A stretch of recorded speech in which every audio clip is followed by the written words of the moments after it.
As Sophie Bennett drove closer, she gripped the steering wheel tighter, staring up at the huge iron gates of Hale Manor. I mean, this place was nothing like our little apartment. It was a whole different world.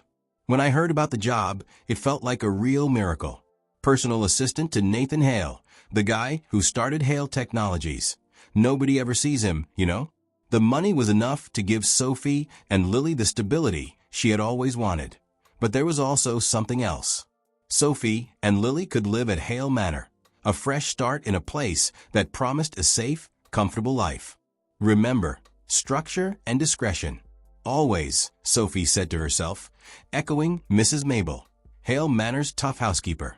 The driveway seemed to take forever, winding through these perfect gardens before finally showing the giant mansion with a stone front, both scary and beautiful at the same time. Sophie straightened out her blouse and blazer, the best she could do for the job, and took a big breath. The door swung open even before she could knock. There stood Mrs. Mabel, her silver hair pulled back tight, staring right at her. "You're 3 minutes early, Miss Bennett," she said, just nodding a little. "Good. Mr. Hale likes people who are on time. You and your daughter will be shown to your quarters after a short briefing. Follow me." Sophie walked in, and her heels were clicking all over the marble floor. She could see fancy lights and paintings as she rushed to keep up with Mrs. Mabel. Sophie felt a little nervous. This was a world of money and everything perfect, so different from what she knew. As she thought about Lily's smile and the new opportunities, Sophie knew she had to make this work. Sophie had barely unpacked when Mrs. Mabel guided her down a hall to a sunny corner of the house. "These will be your quarters," Mrs. Mabel said, opening the door to a big suite. 2 bedrooms, a small living room, and a private bathroom. Sophie couldn't believe it. This was bigger than the whole apartment. In the sitting room, there was a table with crayons and coloring books, and one of the bedrooms was painted in soft colors. You could tell it was for Lily. "Mr. Hale thought your daughter might like it," Mrs. Mabel said, softening her stare just a bit. Lily ran into the room, her eyes wide. "Mom, look, it's like a princess room," she said, twirling around and running to the bed, where a stuffed dragon was waiting. Sophie almost cried. "It's perfect." That night, Sophie tucked Lily into her new room.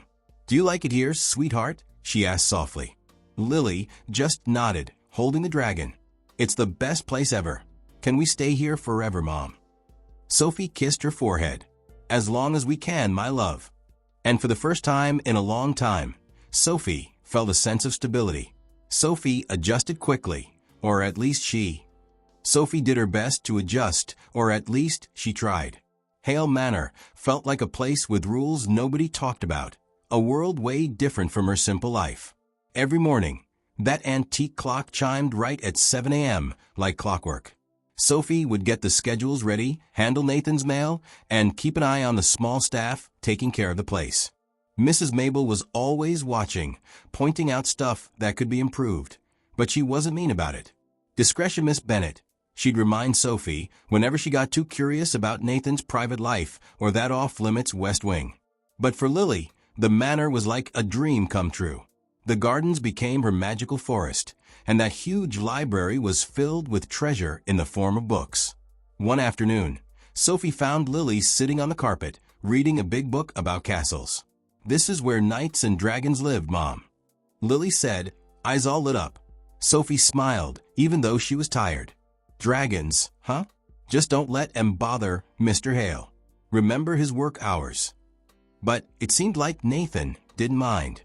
Sometimes, Sophie would see him stop and watch Lily in the library doorway, his face softening in a way that surprised her. Over time, Sophie saw things changing. Nathan's coldness seemed to melt away a bit when Lily was around. He even asked Sophie about her daughter, which she never expected. Even with the long days and the stress, Sophie started to feel like she belonged at Hale Manor. Seeing Lily so happy gave her hope that maybe this new life could actually work out. It all started on a Wednesday afternoon. Sophie was in the kitchen making tea for Nathan's late meeting when she noticed Lily sitting quiet at the counter.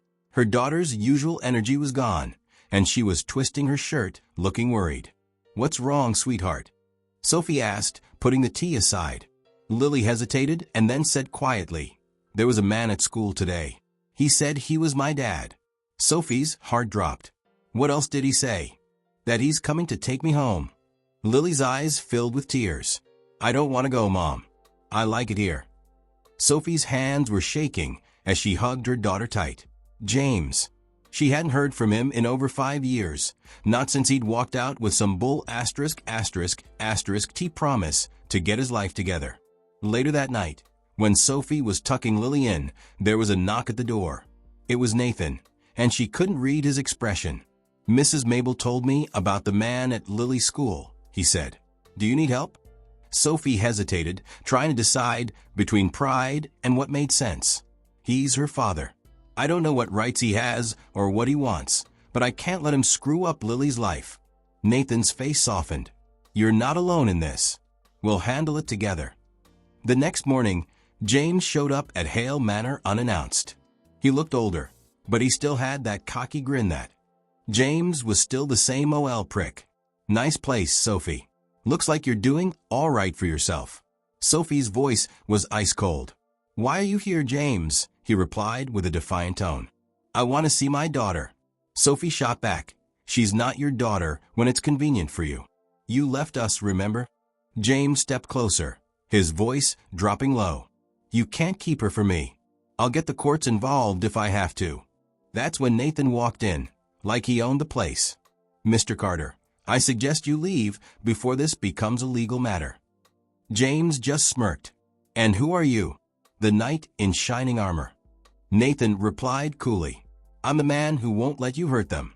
As security escorted James off the property, Sophie felt a little relief, but she knew this wasn't over.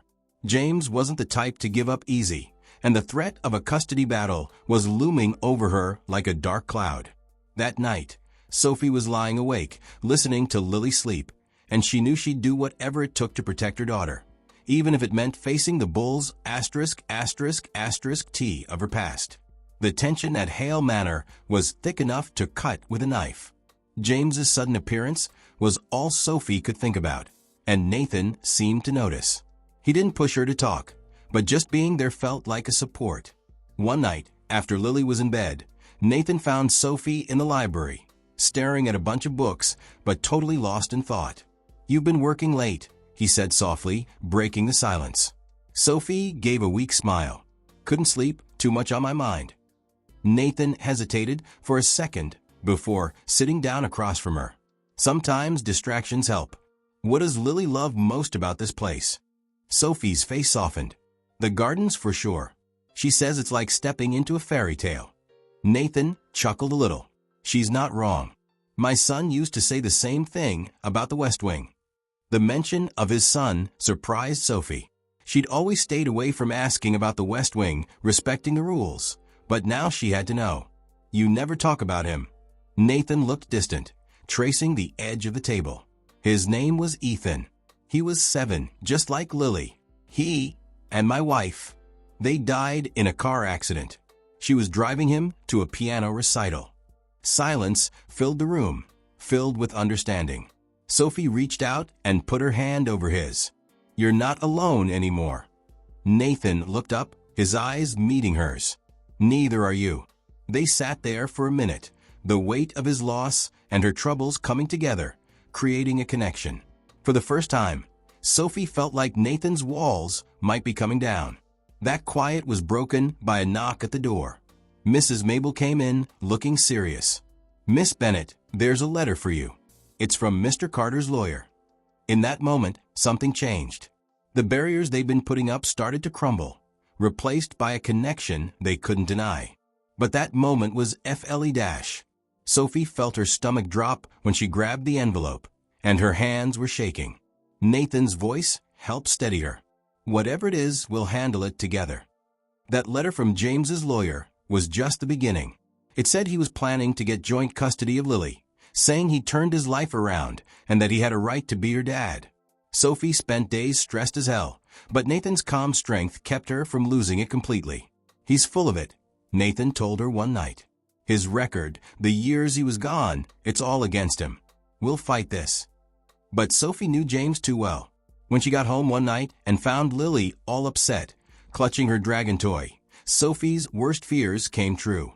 "He came to school again," Lily said, her voice shaking. "He told me he'd take me to see his house and that you wouldn't mind." Sophie felt her heart pounding as she hugged Lily tight. "You don't have to worry, sweetheart. He won't take you anywhere." Nathan didn't hesitate to do something. That night, they hired more security for Hale Manor and filed a restraining order against James. Still, Sophie couldn't shake the feeling that James wasn't finished. That feeling was right. One stormy night, Sophie was in the kitchen making dinner when the fire alarms started blaring. Smoke was everywhere as the staff ran around trying to find out what was going on. "The West Wing," a security guard yelled. Sophie ran toward the chaos, completely panicked. When she got to the West Wing, flames were everywhere, burning all the stuff from Nathan's past, photos, keepsakes, memories. And there was James, standing in the middle of it, with a twisted grin. "You think you can just replace me?" he sneered. "Build a new family without me?" Sophie's anger was stronger than her fear. "This isn't about you, James. It's about Lily. She deserves better than you ever gave her." Nathan showed up behind her, his voice cold as ice. "Get out of my house, Carter. Now." James lunged, but the security guards grabbed him before he could get close. The cops got their moments later to arrest him, but not before he yelled one last threat. "This isn't over, Sophie. You'll regret this." As James was taken away, Sophie turned around and saw Nathan staring at the burnt remains of the West Wing. He looked like he was carrying the weight of the world. "I'm so sorry," Sophie whispered, tears running down her face. "This is my fault. He was trying to hurt me." And now Nathan gently put a hand on her shoulder. "None of this is your fault. And maybe it's time to let go of the past." The fire had destroyed a lot of what Nathan had kept for years, but as he stood there with Sophie and Lily, he realized that not everything was lost. "Are you okay, Mom?" Lily's small voice broke through the silence. Sophie knelt down. Sophie hugged her tight. "I am now. We're safe, Lily. That's all that matters." And for the first time in years, Sophie really believed it. A few weeks after the fire, things were finally starting to get back to normal at Hale Manor. The burnt stuff from the West Wing had been cleared out, like a fresh start. Sophie was standing where Nathan's memories used to be. Now it was turning into something new, a bright art studio full of light, laughter, and Lily's wild imagination. Her daughter's drawings were all over the walls, colorful dragons and magical castles. "Mom, look," Lily yelled, holding up a picture of a dragon flying over Hale Manor. "It's guarding the house now." Sophie smiled, her heart swelling. "I think it's doing a great job." Behind her, Nathan chimed in. "I'd say so. Best security system we've ever had." Sophie turned and saw Nathan leaning against the doorframe, his tie loose, looking softer than usual. He was holding a small photo. "I thought this might belong here," he said, handing it to her. It was a picture of his late wife and son. The edges were a little burned, but you could still see them. Sophie took it carefully, tears welling up in her eyes. "We'll make this a room for all of us," Nathan said gently.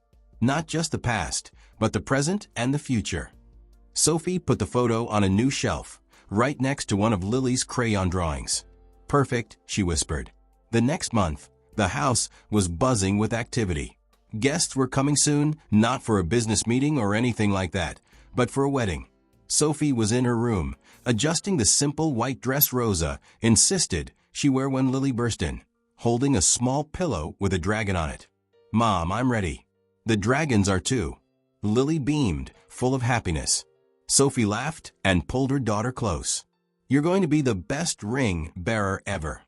Downstairs, Nathan was waiting at the bottom of the grand staircase, looking calmer than usual. Hope, love, and determination. When Sophie came down, their eyes met, and all the worries and fears just disappeared. "You look beautiful," Nathan said, his voice full of emotion. "And you look nervous," Sophie teased, though her own voice was shaking a little. Nathan smiled. "Only 'cause I can't believe I get to marry you." The ceremony was simple but perfect. Surrounded by friends, the staff who had become like family, and the memories of the past, Sophie and Nathan made their promises. When it was over, Lily hugged them both, saying, "Now we're a real family." "Yes," Sophie whispered, her voice cracking with joy. "We are." As the sun set over Hale Manor, the family stood together in the garden. The laughter of guests mixed with Lily's dragon noises, making the place feel new again. Nathan took Sophie's hand, his gaze steady. "No more looking back, just forward." "Forward," Sophie agreed, squeezing his hand. Together, they stepped into their future, ready for whatever came next, not alone, but as a family. In the months that followed, life at Hale Manor settled into a new, easy rhythm. The once quiet place was now full of life and happiness. Mornings started with breakfast together in the sunny dining room. Nathan, who used to be all about work, made sure to sit with Sophie and Lily, talking about what they had planned for the day or laughing at Lily's crazy stories. One morning, Lily showed off her newest drawing at the table, a family portrait of dragons. "This one's you, Dad," she said, pointing to a dragon with glasses. Nathan laughed. "Do I really look that serious?" "Only when you're working," Lily teased, and Sophie couldn't help but laugh too. Afternoons were for family projects. They planted a garden in the backyard, and Lily gave everyone a job. "Mom, you're in charge of the flowers. Dad, you're on dragon statues. I'll handle the fairy lights." Evenings were Sophie's favorite. They'd all hang out in the library, and Nathan would read Lily's favorite books out loud. His voice, deep and calming, made the stories come alive for Lily.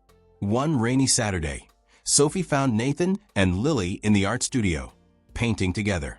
Nathan, who was usually so proper, had bright green paint on his cheek as he tried to follow Lily's instructions. "You're making the dragon too small," Lily complained. "It's a baby dragon," Nathan said, grinning as Sophie walked in. She laughed and grabbed a brush to join them. "Let me show you how it's done." By the end of the day, all three of them were covered in paint, but the masterpiece, a mural of dragons and castles, was hanging proudly on the studio wall. As spring turned to summer, Hale Manor became a place for family and friends to gather and have fun. Rosa's family visited often, filling the house with laughter and good food. Even Mrs. Mabel, who was still pretty stern, had softened up. She would often have tea with Sophie while watching Lily play in the garden. One evening, Nathan took Sophie's hand as they watched Lily chasing fireflies in the twilight. "Do you think she knows how much she's changed my life?" Nathan asked, his voice filled with emotion.